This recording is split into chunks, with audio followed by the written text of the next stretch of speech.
Well, welcome everyone for another coffee session. I'm one of the hosts, David Aponte, and we have some very special guests today alongside Dimitrios. Dimitrios, why don't you introduce yourself and give us a quick update? What's happening, everybody?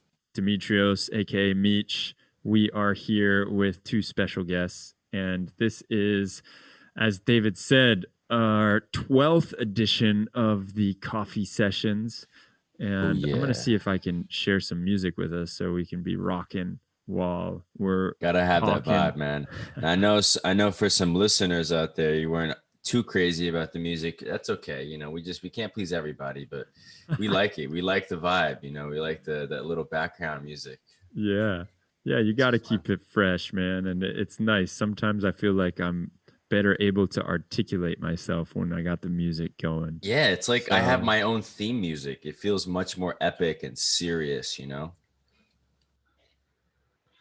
so we might as well introduce who we're here with. We've been talking about him for long enough. Yeah, let's do that. Well, how about we start with you, Jose? We have actually let me introduce them first. Yeah, mind my manners, guys. We have with us Jose Navarro. And we have Mariya Davdoya. Hopefully, I said that somewhat correctly. Davydova. One of that. Excuse me, Davydova. Davidova.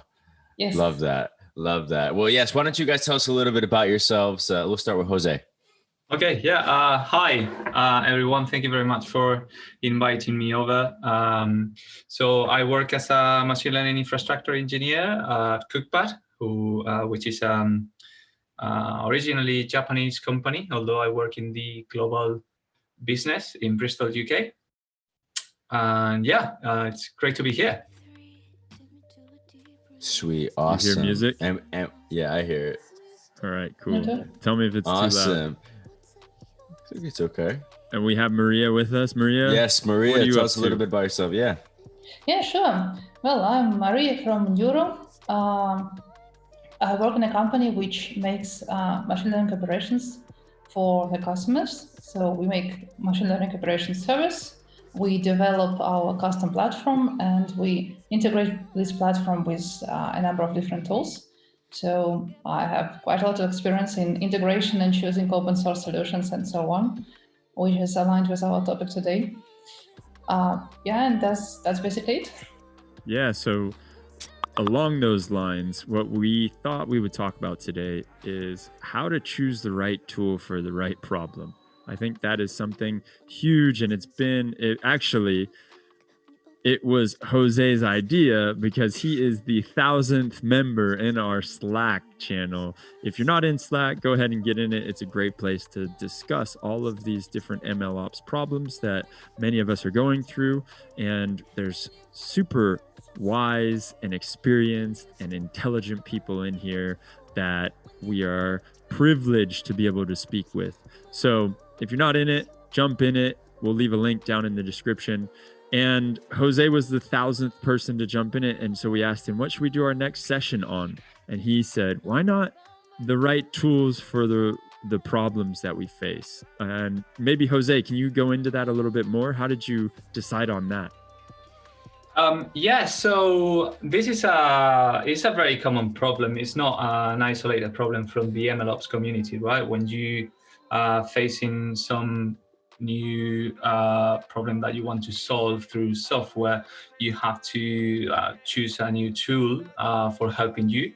And the challenging times that we're living in at the moment with the MLOps community is that the amount of options that there are out there, open source, managed services, and it's just overwhelming when you're trying to find solutions to your problem. So it's usually quite tricky to find what's the best approach to choosing. So that's why I propose this topic, and I think it should be interesting. So just to answer your question, one of the first things I like to think when I'm facing a new problem, and then I bump into like different toolings, is to think really if if we really do we really need to integrate a new tool for solving this problem, or do we have some solution already?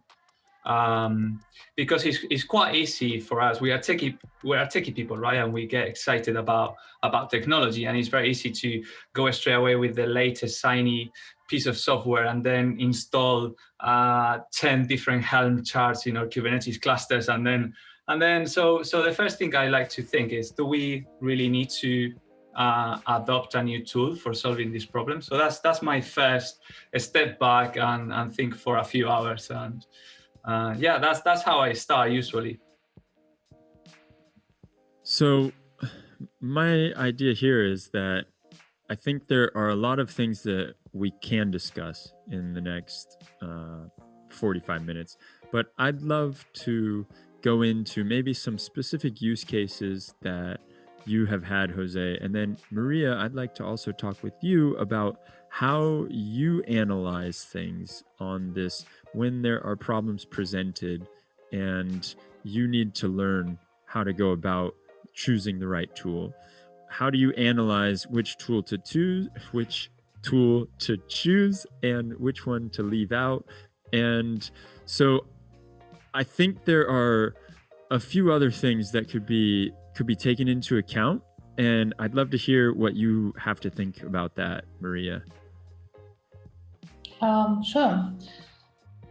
Well, would you like me to describe some specific use cases or some common patterns? Because I have some common patterns in mind. Yeah, let's start with the common patterns. Let's start with the common patterns, yeah, because we talk to a lot of different clients, a lot of different machine learning teams all around the globe. And there are some patterns. One of them depends on the maturity of the team, and others depend on the nationality of the team, how fun it is. Depending on the maturity, teams tend to choose, like, the teams which start their journey pretty often choose managed services. Like, they say, okay, I don't want to bother about the details. I want to build this entire stack ourselves. We would rather go for something like Volachai, for example, pay whatever bucks per month and be fine with that. So just because these kind of tools give you everything you need in one place, they are not hugely configurable, but they solve your issues at the start. And then teams later start thinking about migrating to something complex and thinking about hiring ML engineers for building the stack for them, MLOps stack, and so on. So pretty often small teams choose managed solutions and big teams choose open source stacks. And another interesting pattern is about the nationality. We work on the Russian market pretty much, and Eastern European market. And for some reason, Russian people don't like to choose managed proprietary solutions. They prefer choosing open source and building stuff for themselves. And they may spend several months, even at the beginning of their ML journey, and that's okay, because they prefer open source solutions. And European teams and American teams, again, tend to choose managed solutions without any issue. So it's also mentality. Yeah, that makes sense. Like a cultural perspective of how you approach a problem, right? Like if it's kind of just embedded in the way you look at things, to be independent, do it yourself type of thing, then it makes sense. Well, let's do open source. Let's do something that's community based. If you don't have a problem with that, or maybe that's not even something that really is that important to you, that doesn't come into the equation when you're making these these decisions. Mm-hmm.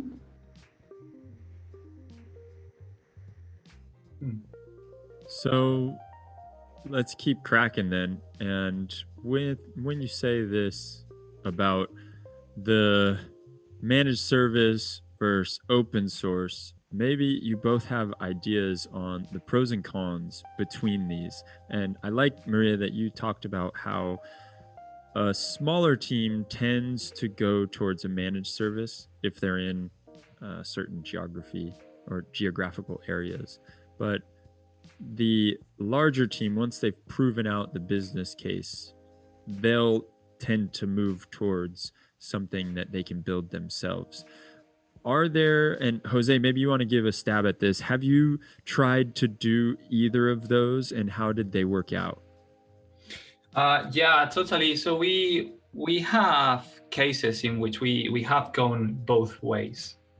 At Cookpad, we are quite managed service focused. So anything that it's not delivering value to us really, or is not anything that we can get managed that take away all the like nitty-gritty problems that comes with like building new software or maintaining new software, we tend to go to a managed solution. But I think it's on a base-to-base cases, and the nature of the company also, I think, might affect the decision as well. I think so. One of the considerations that I think you always have to have, if you consider that money is not a problem, right, is that how much does it cost to build a solution yourself? Because I think a lot of time we think, oh, let's build it ourselves, and we underestimate the effort that is required to build a new solution, right? And that, so keeping that in mind, how much engineering effort is going to cost you to build something? Because engineers, they don't come cheap, right? Yeah. And also you have to think not only on building the platform, but also or the tool or the framework or whatever, but also how much it's going to cost you to maintain it relevant or maintain it itself running, and things like that. So I think those angles have to be always considered. But yeah, so thinking about things like, does the managed solution really delivers enough value as well for us to go to a managed solution? It's also quite important, because sometimes managed services offer lots of different features that you might not even considering using, and then what you want to use. What's usually quite common nowadays in the MLOps communities is that a business model that is quite usual is that some companies develop some piece of software and they open source it, and then they offer a managed solution as well. So you have to think as well, does the managed solution give me enough value to go that way, or can I go away and then just use the open source bit? Yeah, So, can I jump in there real fast? Yeah, How of do course, you decide if it offers enough value? Okay, so again, that Great depends, question. right? Yeah, it's a very good question, but it will depend on each case. But you have to think how much you're gonna use that managed service and what you're really getting out of it. So to give an example, if you are just a small company that you're starting with the machine learning, and then you want to deploy one or two models, and then you see offerings of managed services for deploying models in production, and how to manage models and do canary deployments and stuff like that. Do you really need to go that way, or can you go away with using some of the open source solutions that allows you to maybe deploy your models yourself and manage that? So yeah, balancing what you're gonna get from the managed service against what you're gonna use it, instead of like going straight away to managed services, also I think a good point to consider. Yeah, that's brilliant. That whole idea of will I need it really is a key thing. David, it looked like you were going to say something real fast. Yeah, I was just going to say, when it comes to, I mean, I know we kind of started jumping into some of the trade-offs there, but one thing in my mind that's a good place to start is the requirements. Like, what exactly are the requirements for this product that you're, integrating this machine learning service into? What exactly do you need from it? And I think that that's where the considerations of what's the expected value that we expect to get out of that? Do we expect, if we have this new machine learning infrastructure, that the time to deployment decreases by X%? We're going to get an increase in this cost. Can we afford this, or paying for a team of engineers to build it and maintain it? And that's the other thing, maintenance too. It's like, all right, I could build this thing, but who's going to take care of it afterwards? And who has the expertise that's capable of maintaining this and keeping it as good as it needs to be? Which is non-trivial, to be honest. Even for some of these managed solutions, you still need expertise to handle them. And then, I think it's like all of those things that need to be taken into consideration when you're getting the requirements from your client of what exactly needs to be done and what needs to be taken out of this project. And then from there, I think you start. It's like, if you don't have a big team, like you mentioned that trend earlier, Mariya, about small teams tend to have managed solutions. That makes total sense, right? Like, if you don't have a whole team of engineers to stand up a Qflow deployment, then it doesn't make sense in my mind to use Qflow. Use something that's like a little bit easier for maybe the other stakeholders that are less technical to understand and work with, which is, to be honest, what usually ends up happening. A lot of times you'll have like clients that are really involved with everything, not because they want to be, but because it's such a small sort of business that they're just kind of doing a little bit of everything. Well, along these lines, what I think is really interesting is when you're looking at the requirements and you're looking at the trade-offs, whose job is that to figure out how much you're going to spend with option A and how much you're going to spend with option B? Is that the machine learning engineer's job? Is that the project manager's job? Is that something that everyone needs to come together and say, well, I like this, it's going to cost this much, and we can expect that it's going to be, cut this much time out of our lives? How do you measure it as far as like who owns that problem? And does anyone have an answer for that? Take a stab at that, and then maybe I would love to hear from Jose and Mariya as well, if that's okay. But I was thinking all the stakeholders that are a part of the product. So it could be the people that are involved in the critical user journeys or the user stories, like the people that are actually going to be using that product, because they may be internal users, especially for a machine learning infrastructure tool. It's most likely going to be other people within the company that are utilizing it. So they're also a stakeholder. So they do, like you said, the machine learning engineers do have a say, but it's not just them. Maybe the product manager, a couple other stakeholders of that nature. So it depends on like what problem you're solving, right, and what the product is. But if we're talking about like an MLOps product, which I think is kind of what the focus of this is, right? You're looking at all the major stakeholders of that product. So whoever is using it, and so whoever is utilizing that. That's what I think. Yeah, I would agree with that. Actually, it should be a team effort because when we choose some tools, even in our internal team, it always goes from two sides. Like our ML engineers know how to use different tools, and they have experience and understanding would they work for them or not for their tasks. And product manager or CEO or someone who has information about the financial status of the company, for example, may choose whether we can go with this solution or not. Can we afford it or not? So it's always the team effort.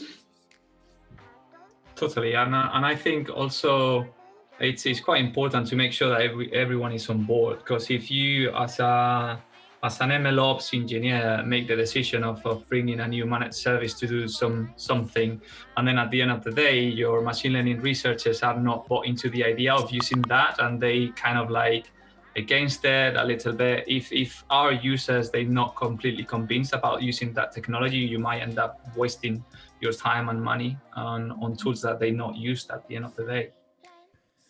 So I'd love to jump in a bit on where you feel like the tools have been congregating and where you feel like there have been common patterns that you've been seeing with respect to tooling. Like, Jose, maybe you say, well, obviously there's deployment issues. I think you mentioned that before, but what are some areas that you've been seeing, like, we need to make a choice between tool X or tool Y or just building it ourselves? Yeah, I think at the moment, so a couple of years ago, it was obviously that there was a lot of value to add in the deployment area. So there was a lot of companies on that area. And I think what I see nowadays is that area is kind of like covered with a few companies that are quite established. And I think there are a few companies who are making an effort on adding value into the feature stores world, and I think that is something that at least in Goodpad we are interested in, because we are integrating one. No, we are at that point at the moment of like, shall we build it or shall we go to and use something that is a bit. I think all the solutions that I've seen at the moment, they are quite young, and we will have to make that bet of like maybe integrating something that is not quite there, and then trying to make it happen in production. Well, maybe we can use that as a use case that we were talking about. If you're open to talking about it, of course. Yeah. Well, and sorry, I was just going to say something. One thing that I also think is a good thing to think about in that is not just, it's like also the capacity, like what sort of, now that we know the requirements, to say once we have that, what sort of scale are we expecting for this service? You know, if you have petabytes of data, then that also needs to be taken into consideration in the tooling, because even some of these open source solutions, these maybe, you know, these community-based ones, maybe they're not able to handle some of these things as well as maybe a managed service, or maybe vice versa. So also capacity, you know, like what's the scale that we're dealing with? You know, how much memory, how much bandwidth, how much usage? Do we need a streaming solution? You know, these are also things to think about. So you mentioned like those two areas of deployment and with feature stores, right? It'd be great to kind of think about how that also informs it as well, Jose, if you don't mind. Yeah, absolutely. May I also add a little bit to the points which David arose? I wanted to mention that also experiment tracking tools may suffer from a lack of capacity. So it's even in that more or less simple domain, it's also a point to consider. And another thing which probably somehow relates to requirements, when you choose a tool, you should consider the cost of migration from it. In case of the team grows up from the tool, or the tool becomes unsupported, or something happens. And as an example from a software engineering quote, you know, CI/CD pipelines, you usually need to write one file, like one configuration file for example, Jenkins, or one configuration file for GitHub Actions, and you just simply migrate. Very simple process. But if a tool requires some specific project structure, some specific linkage between your steps of machine learning life cycles, something else, that's the point to consider as well. Yeah, I think that's a very good point, and it's something that we always should be considering as well when adopting either open source solutions or managed solution, is that who is behind that tool. Nowadays, lots of companies are offering solutions, and it's a business risk when you productionize some system in your company on the grounds of a solution that it's coming from a startup, for example. It's a reality. You have to measure that risk, because there is a potential chance that a startup gets out of runs out of money, and then that probably blows up. And then so something that always we keep in mind is what's the risk if this solution that we're going for disappears. So what's how close to production are we using this tool, and be careful about what kind of like tool, and if the tool that we choose have a big community behind it, or there is a company behind it. What kind of company? Do they have experience running these kind of like projects? Or so yeah, that's a very good point, Mariya, as well. Yes. One more, sorry, Demetrius, before we go to, I don't want to move too ahead, but there's some great things here. Like one thing you mentioned about like the cost of migrating, but also like the ease of use. Like, like how difficult is it going to be to migrate my team to this new tool? How much new stuff do they have to learn? If you're a Kubernetes based company and Kubernetes is a part of how everyone works, and maybe it makes more sense to have a Kubernetes native solution. If your company has no experience with that, then why would you use something like that? So use something Absolutely. that makes it very easy. So again, it's like also ease of use that needs to be considered too, because some of these tools are a lot trickier than others. We hear about that all the time about it's just like hard, to use some of these things and there's always new tools, man. I feel bad for, I have to use them too, but like data scientists and machine learning engineers always having to like, keep their skills fresh. It changes, Yeah. But yeah. I think in my mind, a good engineer, good scientist is tool agnostic. They just focus more on the skills, and learning how to solve these common problems versus being so attached to a specific tool. But ease of use is very important. Absolutely. Awesome. Keep it in mind. Yeah. What stack is coming with your solution? Jose, can you walk us through what's going on right now with your feature store process, tooling, selection? Yeah, absolutely. So it is something that I think we went through very quickly on the conference that we spoke 2 weeks ago in the Bristec MLOps session a couple of weeks ago, because we didn't have much time. But yeah, it is something that is quite interesting. So we this last quarter we built a proof of concept using an open source tool that comes from a company called Gojek from Indonesia. It's a feature store called Feast, and they planning to integrate it with Kubeflow in the future with the idea of. But so we made this bet because we at the moment running a cluster with Kubeflow, and then we thought Feast will be a very good match for us in the near future, and we don't really need to productionize at the moment features. So we thought let's deploy it and see how it works, and then try to fit it in AWS, because one of the issues that we have at the moment is that Feast was developed on the top of GCP products. So there was a few shortcuts that we took, and then plug it manually, a few other things, so we could like run it on AWS, and people from the Feast project, they've been helping us on that as well, so that's been great. But then so yeah, we've got something that it's running on an EKS cluster in AWS, but now we get into the so how do we productionize this? And it's quite tricky because there are bits that are not AWS production ready. But yeah, Feast has recently announced that in the next release, which is scheduled for November, they planning to do some sort of like AWS production ready release. So they're gonna fit some AWS solutions, and they will then have something. But we are in a tricky situation at the moment where we are at that point where we have something running which is not production ready, but we kind of like need it now. So we are like, okay, so we are like, what do we do now? Do we wait until November to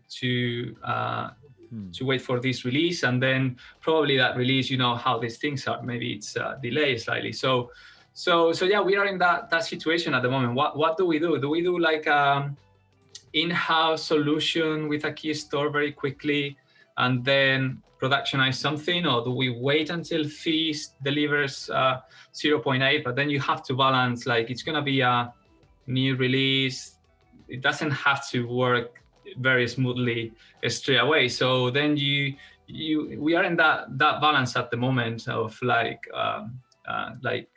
with the team capacity that we say, as David pointed out, you have to think about what bet do you make. Yes, that's perfect. Where you said it's like back to your earlier point about it, you calculating that risk there, like these are the things you need to think about. Like all right, we right now this product looks super cool, but we're only really liking it because the thing that we want doesn't work on our cloud provider. So what do we do now? And so like when you're in these, it's in my mind, and again, I have had to do this for some clients, but what I guess I'm trying to say is like, you need to at least think about these things, the risk in which like, is how long is it going to be like this? Is this for a year? How, are we wasting time not building something in the meantime?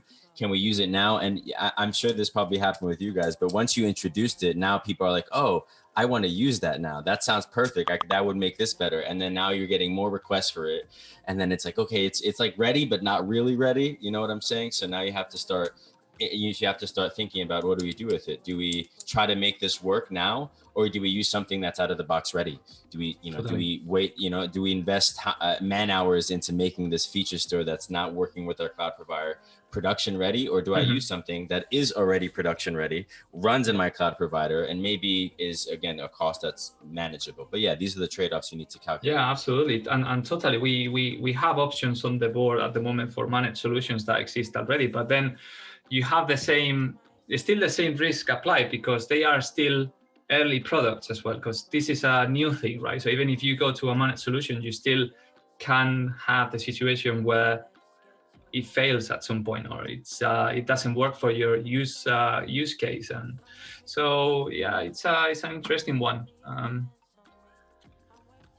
Yeah, and it's completely like, how much of this am I going to need to customize, and how much of it can I just use right out of the box, right?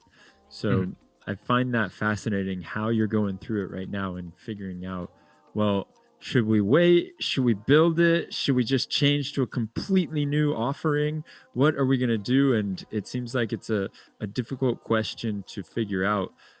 When are you looking to have a decision for this by? Because I think that, is this something that needs to, like you said, it needs to be now? And how is that decision going to be made? Well, we currently planning our quarter. We plan our OKRs, and as a machine learning infrastructure team, we've got stakeholders from the machine learning researchers who's got priorities from the product teams, and then we also supporting the new search team, which also have other priorities. And so we currently taking all on board in the infra team to get more context and to see the urgency that these teams need. So when they're planning to have these systems running in production, and then based on that, then we'll make a decision. But the decision has to be made by the end of the week, basically, because we need to start planning the quarter to start either building an in-house tiny MVP that we can productionize, or maybe working with these teams to be a bit patient and then waiting for the actual thing to come. So yeah, we're working on that at the moment right now. Awesome to hear. So that is one use case, and I'd love to hear if Mariya has any other use cases that you've seen in how people have chosen tools and what that process looked like. I wanted just to mention something on the use case which Jose describes. That this is my purely personal opinion, but in this situation, I would go for make an MVP in your team, simply because, like, for me, it's the safest solution, because in this case, you rely on yourself only. And if you wait for someone else, if you wait for release, or if you migrate to another tool, then you rely on someone else. And in this particular use case, it would be great to build an MVP, and then if they manage to release at time, then great, you will just migrate. But yeah, that's personal solution. Yeah, no, that's totally. I can't say 100% that's the way we're going, but it's looking that way, to be honest. Okay. All right. And about choosing different tools, well, that's a good question. First thing which comes into my mind is about, again, experiment tracking, because recently I stumbled upon an interesting use case. there is a number of tools you can use for experiment tracking. And the first and the most obvious of them is TensorBoard. You just run your experiments, you keep your logs somewhere, and you run TensorBoard to view the result of the logs. And that's a pretty reasonable approach. But at some point, it stops working well because it doesn't it's not good in handling a lot of parallel experiments, and a lot of experiments at all. Like when you have hundreds of them in the same project, then it starts freezing and hanging and all sort of things.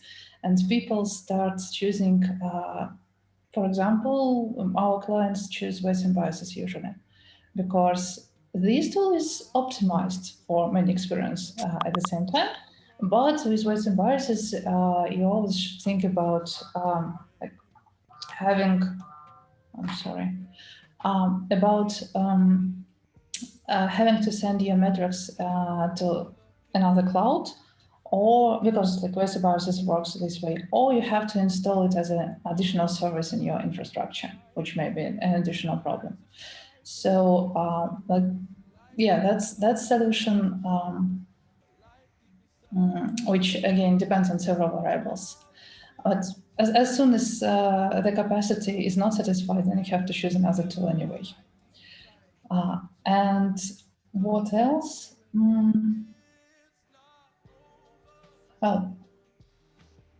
Sometimes, I wanted to mention actually about the choice. When I said about cultural differences and common patterns, I forgot to mention that there is always a use case when a team cannot use any cloud solution at all because they have some very severe security restrictions. And then they tend to choose again open source solutions and build the stack themselves because at least they believe that they can control it. And that's also very important. Sometimes you can prove that your proprietary tools secure enough for using, for example, in banking infrastructure, which is very, very severe. But it's pretty hard. And those guys often choose the open source solutions as well. It's a great observation, and that makes sense because like you mentioned, like even like if you have some special like hardware requirements too as well, like there's a lot of considerations that you need to take in, and sometimes these services on the cloud they just don't work for you, and you need something that like you mentioned, you have the belief of control. You don't really have that in an open source tool, right? Like you don't really control it. But this is something I wanted to make a point on this, something that I think is actually quite helpful. And this is more of like an engineering point, but if you're going to be building tools regardless, I think it might be helpful to build abstractions on top of that regardless. So, for example, if you're going to be building on top of some open source tool, build a layer of abstraction that makes it agnostic to the cloud provider maybe, or expose it over an API that makes it even easier to interact with. Sometimes that's helpful because then what you get your users used to is a set of like functionality, and if the tools change, then you have at least the ability to use something different, versus if you kind of expose the product itself, again they get used to that, and then you have to kind of like onboard them when you change that, or if anything change, and that this has happened. I've seen that. So I think it might also even be helpful to work with abstractions, like on top of that, like build a centralized platform from which all the users can interact with this. If typically what it is you need some compute to run like a job, like something, whether it's a data processing job, feature engineering job, a training job, releasing a serving, and that could be generalized into some sort of interface and make it again, it's just something that I think would be helpful. If that's what your users get used to, then whenever things do change, you could just swap it out for something different. Again. Yeah, but anyways, that's just something. You might need big teams for that though, because absolutely, that seems like a hell of a job, and to make it those abstractions and to keep them updated as well with the offerings of the cloud provider as well. But it's a really good idea for like trying to not get into the vendor lock. Yeah, kind of but you're right situation, though, right? and let me also emphasize that this is only probably possible if you have a team able to build those abstractions, Yeah, right? absolutely, absolutely. And like you mentioned, the abstractions won't be constant, like they're not some static thing. They also have to change. But yeah, and that's again, these are again, Dimitrios thinking about in the beginning. What are you thinking about? This is the type of stuff you're thinking about. You know, like how much risk can we take with this? Is it okay if can we afford like maintaining this whole like centralized platform that we just leave the engineers up to swapping it out as things change? Or again, it's hard. Very challenging questions. One other question that I keep thinking about is when you have a lot of teams with a lot of different use cases and certain teams like to use certain tools. And I was just talking to somebody a few weeks ago about how they're the data science team for a conglomerate of different companies, right? And so all of the different companies have their own environments and have their own. So one company is working with some like SageMaker, for example, and the other one is using Azure ML. And right now, the question that I have in my head with that kind of chaos solution is, all right, trying to standardize something so that you don't have this vendor lock-in that you're talking about. But then also, if you're in a big company and you have smaller teams with different use cases, how are these choices being made on just like, oh, this one team is going to grab this tool because they like using it, and then they integrate that into the stack, and how does that play out with the whole greater company? Does that question make sense there?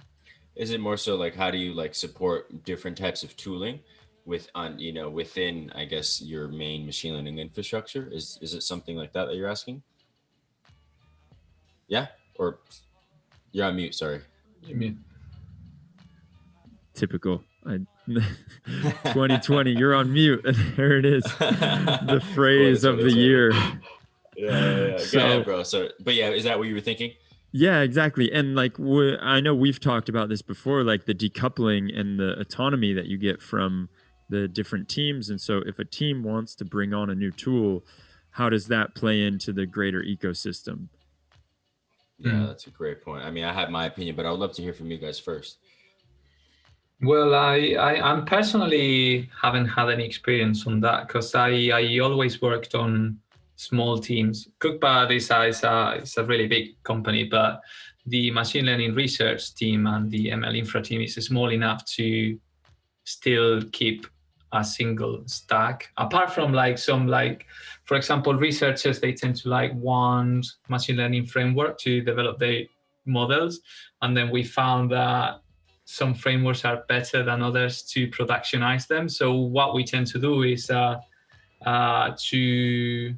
help them on the migration to one framework to another. If we want to productionize one service and it's developing the other framework, so we help them on that migration. But we usually have a single stack which everyone uses. So yeah, personally, I haven't had that situation. I've seen different companies, pretty large, which have a lot of small teams, which use different stacks. And it's kind of machine learning teams evaluation. They start using something independently. They may sometimes don't even know about each other. Like they appear in different departments, those teams, they build their own stacks. And at some point, someone like, I don't know, chief architect or that kind of person notices that there is a bunch of machine learning teams who use different tooling. Some of them sit on those clouds, others sit on these clouds, and someone uses on-premise infrastructure with completely different number of tools, and they cannot normally communicate because they just can't, because they don't have any tools to talk to each other. And at that point, they decide to migrate to something unified. It's just a matter of how much money that the company has to spend several months, I believe, to migrate everyone, to learn everyone, to choose the best stack. and use the same stack for every team. So that happens pretty often in big companies. In my experience with this, I think it's not possible to support every single tool. So like at some point you're going to have to kind of put your foot down and say, we're only able to support these tools for X, Y, and Z. Maybe there's a cost factor, and another factor is that maybe there's not enough users to justify supporting that tool as well. But I do think I'm starting to think about this more and more, like, centralizing or standardizing, however you want to put it, is actually, in my mind, a best practice, because when you have lots of different tools, like, again, if one is optimized for the job and there's a good argument for that, and you still like you do that for every component, and you still have like a suite of tools and it works well for you, then that's okay. I think that's actually the case right now in my company, Benevolent. But for others, it may be more difficult than you need. I think again, there's complexity making all of these things work, because they all change independently, and some frameworks make that they're naturally extensible. I think that's also something to consider when you're picking tooling, like how easy is it to integrate with my other services. And if that's really difficult from the beginning, then you're probably, in my mind, I'm not going to pick a tool that is just so opinionated about how it works that I can't really use it elsewhere. But yeah, when you have these sorts of use cases, it may be really important to support them. Like, I know my company, the bioinformaticians, they work in R. So, that's not so different from having multiple languages is not as bad to deal with as multiple tools and frameworks and, those sorts of things. And that, in my mind, actually is not good. Like, if everyone is using a different pipelining tool, I don't know. At a certain point, it's like, man, you might want to just use one that is able to meet those needs. And I think that's what the ML Infra team should do, is scope the requirements. What do you need? And then again, you should know this stuff, I guess, as you're picking tooling. Totally. Such a good point. Which brings to an interesting conclusion, that a big company should probably have one ML Infra team for all ML teams. To maintain the similar infrastructure solutions among the teams. Yeah, the standardization would be there. It would be much better if there was one team that was looking and scoping out what everyone needs and making sure that there is that centralization on that. But again, this potentially goes against a little bit. I feel like it's at odds with the whole DevOps idea of being able to that cultural thing where it's like you just have your 2 pizza team and you get to do what you want, right? So it's going back a little bit to this monolith of, all right, here's your ML infrastructure and everybody has to use this. But that's a cultural problem, and you're always going to have that in any sort of development work. How you organize your teams. I think that's related to tooling, but the notion of being independent, I still think it's possible to have that where you're highly aligned but loosely coupled. You're able to work independently, but it's more so about there should be some sort of coherence though across even all the different product areas within an organization at some level, and it's there that I think you should work from. I don't think it's at odds with independent deployability, those good DevOps practices. But maybe too much of that, we have too much of a monolith and it may not work. I think it should match your organizational needs. And if you're structuring your teams right, and you still have everyone using a million different tools, in my mind, that's something I would try to consolidate and organize. And that's independent. That's with every team, if not just an infrastructure team. I think that there should be some mixed solution, actually. Remembering my experience in software development, I was in pretty large company. We had an infrastructure team for the entire company, which defined the infrastructure and the main list of tools which should be used. And we had DevOps in each product team. And looks like that it should work for machine learning as well. Like you have MLOps who build the major infrastructure, the platform or something, and define the roles and permissions and that kind of stuff. And you have MLOps inside the team who work with the team and solve their particular issues, aligned with the main paradigm of the company. I think the tools that you choose and how the architecture of your company, software-wise talking, also shape the teams that are formed afterwards as well. So I think in both sense, I think they influence each other, right? So how you shape your teams in your company influence the final architecture, but also if you push an architecture type and a tooling system that is quite standardized, and it also influence the how the teams are formed and they decisions, how they decide to use certain tools and solutions. Awesome. Just one last point on that. I do think that there's a relationship between tooling and best practices. I do think that tools can encode best practices in a way. And so like, what I mean by that is like, if the use of containers, how that has made a lot of things easier by, decoupling certain things, a runtime environment and where it's going to be executed. And that alone, like it's a tool, but it actually is a best practice as well for me.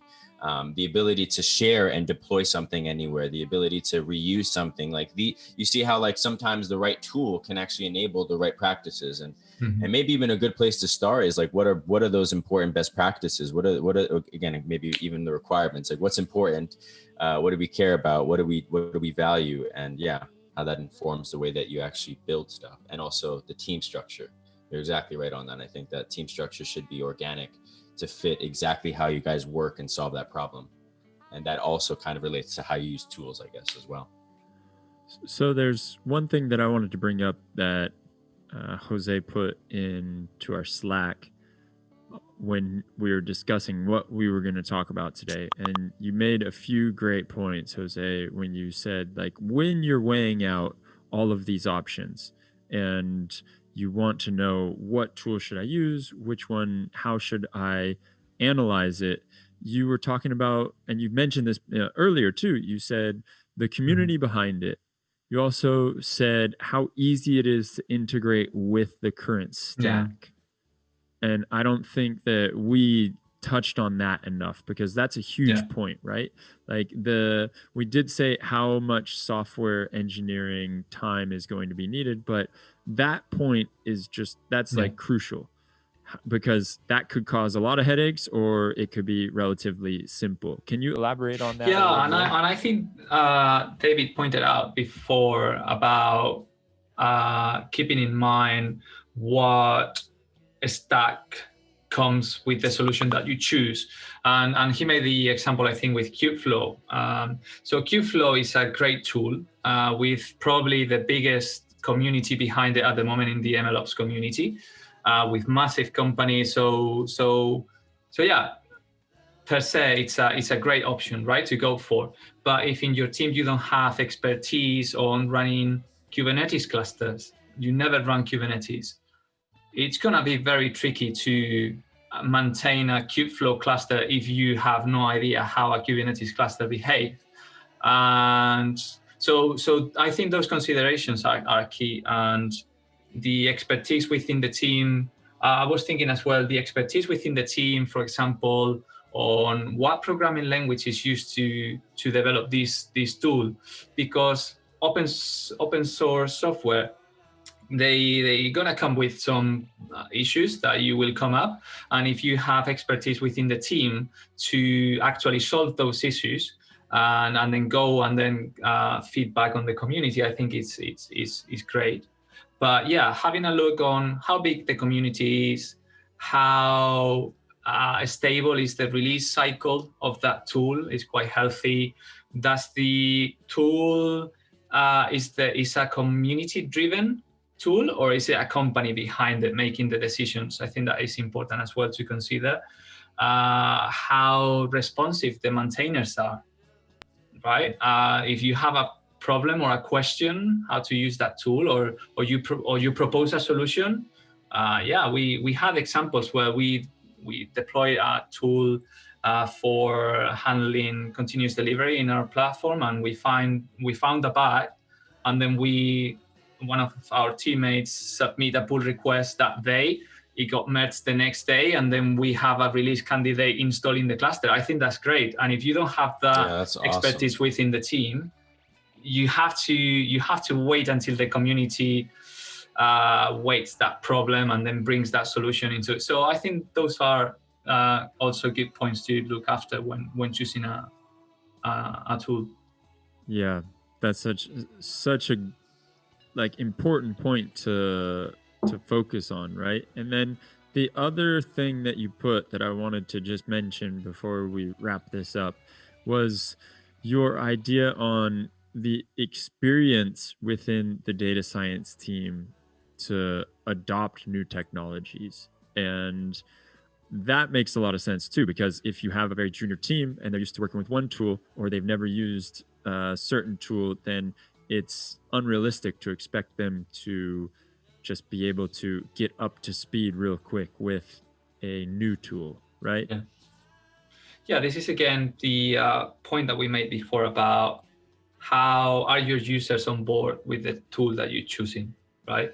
And if your users, in this case, the machine learning researchers, are very research focused, Jupyter Notebooks is their final path where they finish then you have to consider that on the type of tools that you are suggesting, right? We are quite lucky at Cookpad. Our researchers are really good on engineering as well. They fully capable to Dockerize their application. They build HTTP service behind the models. They write tests. So for us, it's solid. It's really good, because that allows us to open the scope of not the scope, the amount of tools that we can choose from, because they are quite good on bringing learning new technologies. Right on. Well, I think we've been able to talk about some really interesting points here. I want to sum it up, and I know there will be things I missed, so jump in if you feel like I am not mentioning something that we said. But I know that we said it is best to have some kind of standardization with the ML infrastructure, and I like what you said, David, earlier about being aligned but still loosely coupled, having that very clear alignment and still letting there be loosely coupled. Let me give credit to Netflix and their infamous slides on their culture. That's where I got that from. So yeah, that's Netflix. Shout out to Netflix. Shout out to Netflix. So then we also were talking about, Mariya mentioned building an MVP. When you're faced with these tough decisions, build an MVP, see what works, see how that can be utilized, and then you can build off of there. What else did we say? What were some main requirements? points? I think some just good old project management, some good old product management. Sorry. When you're building a product, you need to know your users' requirements. You need to know the user stories. You need to know how they relate to those metrics. And these are things you consider. Like if you have service level agreements that have really strict numbers, like you need 3 nines, like you need uptime absolutely all the time, then that informs what tooling you use. You also need to think about the expertise of your team. How do they want to engage with your tooling that you're building? It should always be, you know how they say the user is king, right? You gotta make, or whatever, the user is always right. That should inform what you do, like as a team. And that may look a little bit different for different companies.